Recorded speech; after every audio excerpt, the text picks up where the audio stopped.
근데 여기서 저 궁금한 게 생겼는데 혹시 지난 대선 때는 어느 후보를 찍으셨었나요? 이재명 후보를 찍지 않았어요. 아, 이재명 후보를 찍지 않았다는 말로 그 답을 좀 가름하도록 하겠습니다. 왜냐하면 이제 그때만 해도 윤석열 후보를 믿었던 참 분들은 마음이 처참할 것 같거든요. 그래서 한번 질문을 드려봤고, 그때 한국의 보수 세력은 어떻게 보면 전략적 선택을 한 거예요. 네. 그러니까 문재인 정권 때 워낙 위기를 느껴서 예. 문재인 투가 되는 거는 어떤 경우에도 막아야 되겠다. 굉장히 강했죠. 그 하는 예. 그걸 가지고 둘러보니까 윤석열뿐이다 이렇게 된 거죠. 예. 예. 지금 이제 탄핵 정국 그리고 헌법재판소 개혁 파면 선고 이후의 국민의힘을 보면 좀 한심하다는 생각까지 들 지경이거든요. 이 친윤이라는 의원들은 탄핵 때는 이제 탄핵을 공개적으로 반대하고 또 헌재 선고 이후에는 헌법재판소를 향해서 막 비판을 하기도 하고 또 탄핵에 찬성했던 의원들을 마녀 사냥하는 분위기도 있었거든요. 이런 좀 국민의힘 행태는 어떻게 보고 계신가요? 국민의힘이 지난 4개월 동안 예. 거꾸로 갔죠. 세상이 흘러가는 방향. 그러니까 역사의 대세와 거꾸로 갔잖아요. 예. 그러니까 윤석열을 빨리 제명하고 출당시키고 탄핵에 찬성해서야 되는데 한 몸이 되어버렸잖아요. 예. 저는 이런 표현을 썼습니다. 인수봉을 오르는데 썩은 새끼줄을 잡고 지금 올라가는 거하고 마찬가지다. 네. 언젠간 떨어질 것이다. 예. 그리고 떨어져 버렸잖아요. 예. 떨어졌는데 지금도 자신들이 잘못한 걸 문서로서 국민들에게 사과를 하지 않습니다. 이게 우리가 보통 정당을 말할 때 공당이라고 그래요. 공당. 그렇죠. 왜냐하면 정당은 정당이 돼 패거리가 아니고 공적 마인드를 가지고 있어야 되고 특히 여당이면은 정부를 책임지고 그렇죠. 국가를 책임지는 정당이니까 무슨 일을 하든지 이게 아까 말한 대로 공사를 분명하게 해야 됩니다. 그러면은 윤석열 대통령이 탄핵당했으니까 즉시 국민의힘은 문서를 만들어 가지고 입장문을 발표를 해야 됩니다. 기자회견 그런 식으로 하지 말고 입장문을 발표해야죠. 입장을 내고 그렇죠. 국민 앞에 당당히 밝혀야 된다. 그렇죠. 잘못한 건 잘못했다고 그러고 그래도 문제가 있다면 문제가 있다고 하든지 해가지고 문서를 해야 되는데 그런 문서 나왔습니까? 네, 안 나왔죠. 지금 보면 뭐 권영세 비대위원장이 하는 얘기 보면 대선 때까지 윤 대통령 출당도 논의를 안 할 것 같습니다. 그러면 정당이 아니에요. 그러니까 공당도 아니고 흔히 이걸 우리 조선조의 당파 정치에 비교해가지고 붕당이라 그럽니다. 붕당. 붕당은 그냥 패거리라는 뜻입니다. 그렇죠. 지금 국민의힘이 하는 행태는 그 수준이 구멍가게도 이런 식으로 하지 않습니다. 붕당 수준도 아니고 패거리 수준으로 하고 있는데 지금 윤석열 대통령을 출당 제명 안 시킨다면은 국민들은 국민의힘에 또 국민의힘이 국민의 이름이란 걸 지금 차용해 가지고 있으니까 그렇죠. 욕을 해야 됩니다. 이번에 조기 대선에는 후보를 내지 마라. 아마 당헌 당규 있을 거예요. 그러니까 귀책 사유가 우리한테 있어 가지고 보궐선거가 있을 때는 공천 안 하잖아요. 최근에도 아마 안 한 건 있지. 무슨 구청장 보궐선거 때 후보 공천 안 했습니다.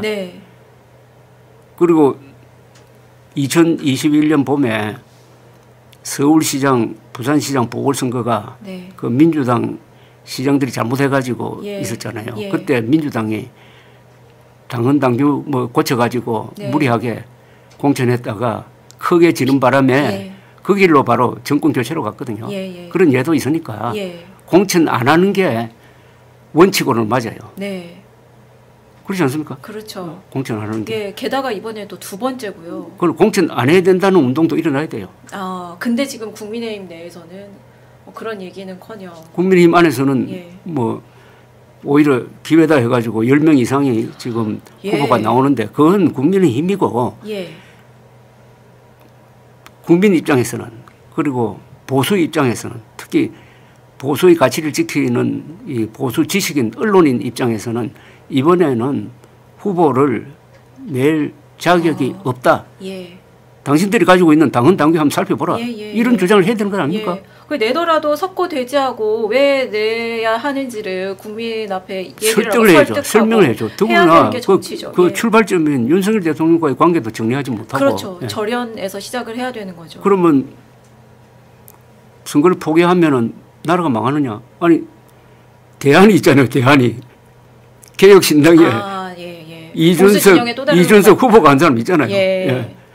난 그게 오히려 재밌는 결과를 낼지도 모른다고 생각합니다. 그리고 후보 안 하는 대신에 이준석 후보를 밀어가지고 이준석 대 이재명 구도로 만들어서 정치교체, 세대교체를 가지고 한번 세게 붙어보면은 오히려 국민의힘 후보보다 더 승산이 있지 않을까요? 보수 후보를 단일화해서 양자 대결로 가면 그렇죠. 승산이 있을 수도 있다. 수도 있습니다. 네. 그러려면 자기를 버려야지. 네. 어차피 지금 대선은 어차피 국민의힘 후보가 큰 차이로 지는 구도 아닙니까? 예. 그럼 여기서 전략적 선택을 할 필요가 있다고 생각합니다. 근데 지금 오히려 국민의힘 내부를 보면 뭐 후보가 15명, 뭐 20명 가까이 지금 될 것 같습니다. 근데 그렇게 후보들이 난립을 한다는 건 사실은 이런 뭐 시도지사는 다 나오는 것 같고요. 그렇죠.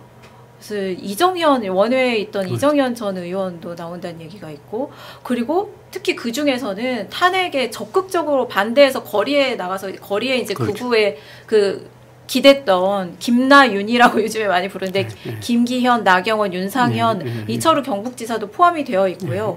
그 후보들 중에서 그나마 탄핵에 찬성했던 후보는 이제 한동훈 전 대표나 유승민 전 의원 정도인 것 같습니다. 안철수 의원. 그렇죠. 예. 그런 분들. 근데 이런 국민의힘 상황을 보면 그래서 저는 원론적으로 원칙적으로 이야기한다면은 후보를 안 내야 되고 만약 후보를 내 가지고 이렇게 치열하게 경선을 할 때 어떤 의미가 있느냐라고 찾아본다면은 여기서 친윤 반윤으로 나뉘어 가지고 격렬한 노선 투쟁을 해 가지고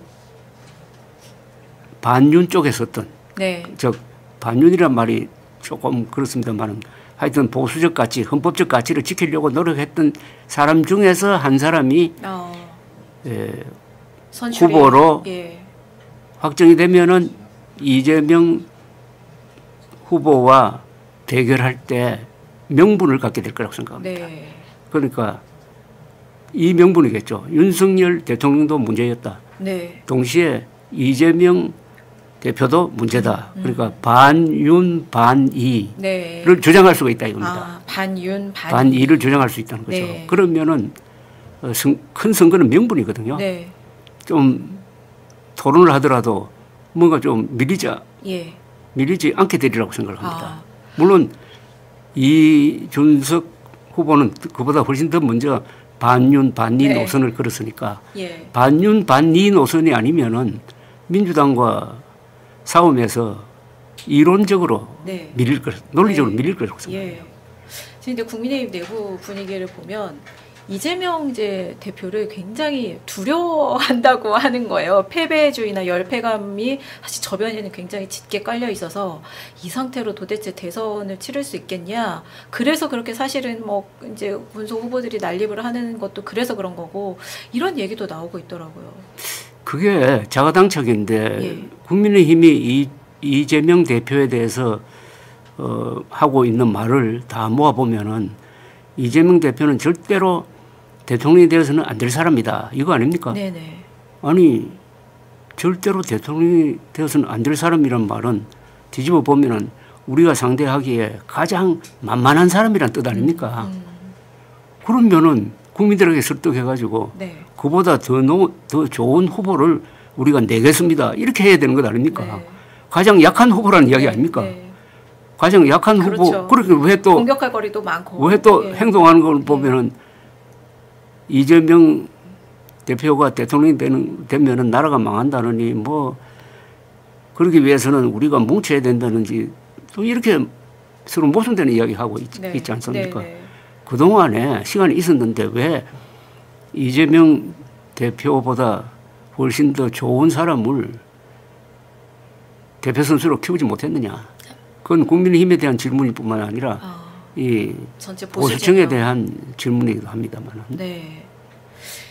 이 보수적 자유주의자의 시각으로 보실 때 국민의힘이 그럼 좀 제대로 된 보수 정당이었냐, 참 보수 당이냐 이런 생각도 좀 하셨을 것 같습니다.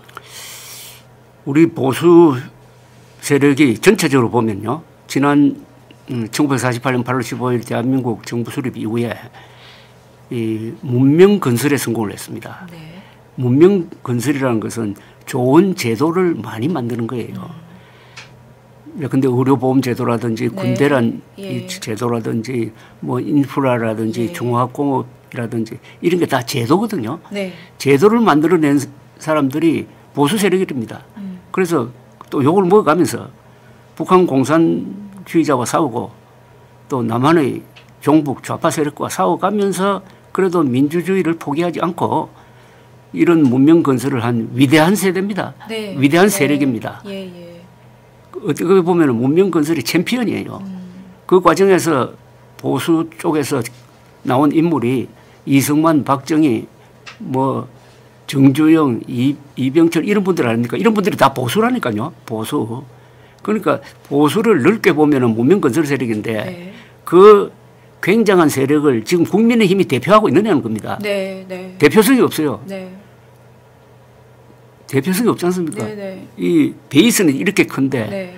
그 중에 아주 좁은 영역에서 네. 질도 확 떨어져 버리고 예. 이번에 계엄 사태로 완전히 행동이 질이 멸렬해 버렸단 예. 말입니다. 그러니까 대표성이 없는 보수가 국민의힘이니까 한국의 보수 세력은 이제 대표성이 있는 정당을 만들어야 됩니다. 그 이제 박근혜 탄핵 때 그 당시 불출마 선언했던 김세연 전 의원, 부산 금정의 김세연 의원이 불출마 선언문에 이런 얘기를 했거든요. 이제 당시에 이제 새누리당을 보면 이제 생명력을 잃은 좀비 같은 존재가 됐다. 국민들이 그렇게 손가락질을 한다. 그러니까 해체를 하고 바닥에서 다시 시작을 해야 된다. 그래서 또 엄청 비난을 받았거든요. 당내에서. 사실 그때 그랬어야 했나 이런 생각도 듭니다. 한번 바닥까지 가야 돼요. 죽어야 다시 살 수 있는 게 이 지금 국민의힘 아닌가 하는 생각이 들고요. 그래서 이제는 분당, 네. 해체 모여 이것도 건들 필요가 없다고 생각합니다. 그러니까 지금 국민의힘 안에서 윤석열의 계엄, 무도한 계엄에 반대한 사람과 찬성한 사람이 쫙 나눠버리면은 그 반대한 사람들이 윤석열에 반대한 사람들이 나와가지고 개혁신당하고 합치든지 해가지고 네. 최소한 나는 교섭단체를 만들 수 있을 것 같은데요. 예. 네, 그렇게 해가지고 다음 선거를 기약하고 해가지고 이 보수 세력이 경쟁 체제로 들어가야 됩니다. 그동안은 경쟁을 안 했잖아요. 네, 그렇죠. 그리고 특히 경쟁 안 한 이유가 경상도 출신 국회의원이 비례대표까지 합치면 한 108명 중에 한 70명 될 겁니다. 예, 예. 그 사람들이 기득권을 놓지 않기 위해서 일종의 영남 토호당 역할을 한 것 아닙니까? 네, 네. 지금도 국민의힘 지도부가 진정으로 네. 이번 조기 대선에서 이겨야 된다든지 아니면은 이재명 쪽으로 정권이 넘어가서는 안 되겠다는 일념을 가지고 있는지 아니면 예. 겉으로는 그런 식으로 행동을 하면서 사실은 자신의 기득권을 지키기 위해서 당권을 유지하기 위해서 지금 하고 있는 건지 네. 저는 그것도 의심스러워요. 그러니까 이익 집단 같아요. 자기 이게 나라가 어떻게 되든 자당이 배출한 대통령이 뭐 내란을 일으켰든 그렇죠. 그래서 파면 선고가 났든 나는 다음 당 대표를 준비하고 다음 공천 준비하고 배지 한번 더 달 생각만 하는 그런 사람들이 모인 이익 집단 아닌가 그런 생각이 들더라고요.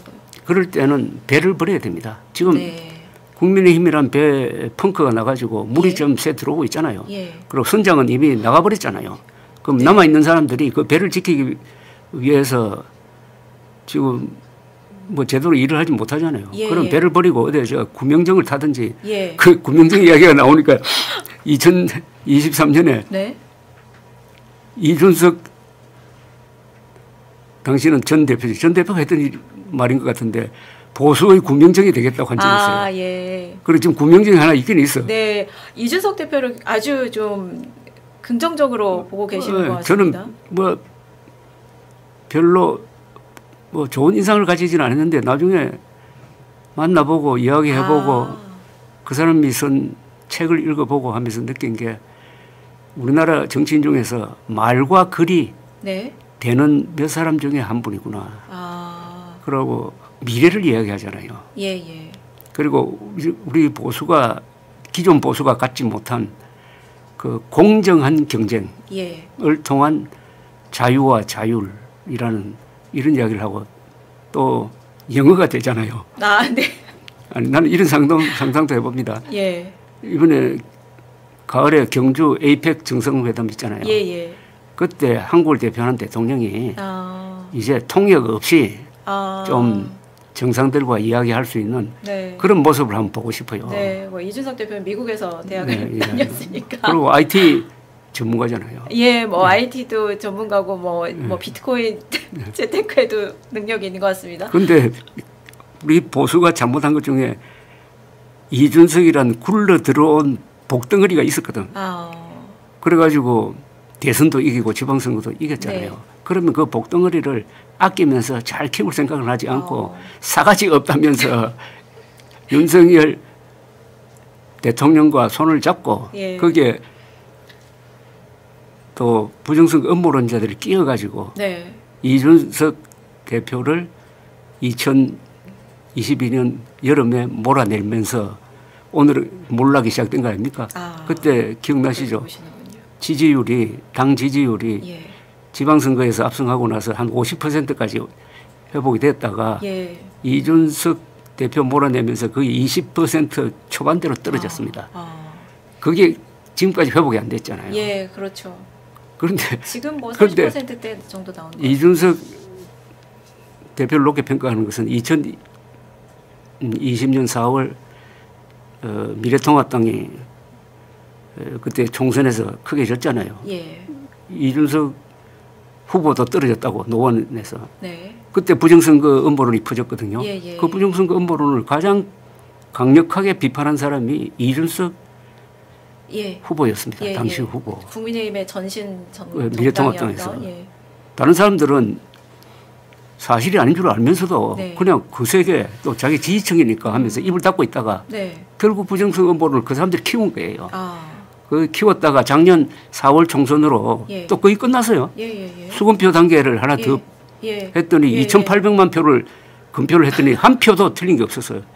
끝났는데 갑자기 윤석열 대통령이 거기에 망상에 사로잡혀 가지고 무덤에 들어가 있는 부정선거 음모론을 끄집어내 가지고 온 세상에 바이러스처럼 지금 흩어 가지고 국민의 30%가 부정선거 음모론을 믿고 있다니 그럴수록 이준석 대표의 용기가 돋보이는 겁니다.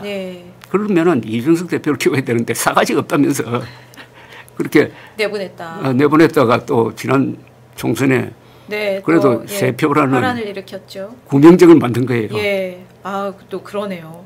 근데 지금 혹시 국민의힘 후보 이 15명 안팎 정도 현재까지 되는 것 같습니다만 지금 이제 잠재적 대선 주자로 거론된 후보들 중에서는 혹시 눈여겨 보시는 인물이 있을까요? 뭐 한동훈 당시 대표가 12월 3일에서 12월 4일 사이에 걸쳐서 계엄 진압에 앞장섰잖아요. 저는 뭐 생생하게 기억합니다. 계엄 선포문 낭독이 있자마자 바로 페이스북에 텔레비전 자막에 한동훈 계엄은 잘못되었다. 국민과 함께 맞겠다. 그 다음에 또 군경은 부당한 명령 따르지 마라. 계속 연속적으로 나오더라고. 난 그걸로 끝났다고 봤어요. 와, 여당 대표가 이렇게 나오면은 오늘 밤 안으로 계엄령 해제 결의가 있을 것이다. 그 다음부터는 나는 무슨 한편의 코미디를 보듯이 즐겼습니다. 즐겨. 이거 뭐 틀림없이 해제된다. 그 용기를 준 게 한동훈 대표의 기민한 아주 정확한 판단 아니었습니까? 그래서 국민의힘이 오늘 요 정도 살아있는 거예요. 그때 만약 국민의힘이 추경호 원내대표 따라가서 당사에서 옹기종기 앉아가지고 텔레비전 보고 있었다면은 국민의힘은 내란 옹호당 되는 거 아닙니까? 네, 만약에 해제가 또 안 됐으면 정말 내란 동조당이 되는 거죠. 그런데 그 국민의힘을 살린 그 18명이 투표에 참여했지만은 살린 한동훈 대표를 몰아낸 예. 오늘의 국민의힘 예. 아닙니까? 네. 그래서 이번 경선에서 네. 경선이 뭐 어차피 뭐 이루어질 것으로 보이는데 제가 반대하더라도 이루어진다면은 한동훈 전 대표를 국민의힘 당원이 네. 어떻게 대우하는지를 보면 알아야 돼요. 아, 당원들이 적으로 대우하는지, 예, 탄핵에 반대, 아니, 우리를 찬성한 우리를 살린 사람으로 예. 대우하는지 그걸 예. 보면 국민의힘이 미래가 있는지 없는지 예. 알 수가 있습니다. 자생력이 있는 당인지, 그렇죠. 앞으로 계속 존치할 가치가 있는지 이걸 알 수 있겠다.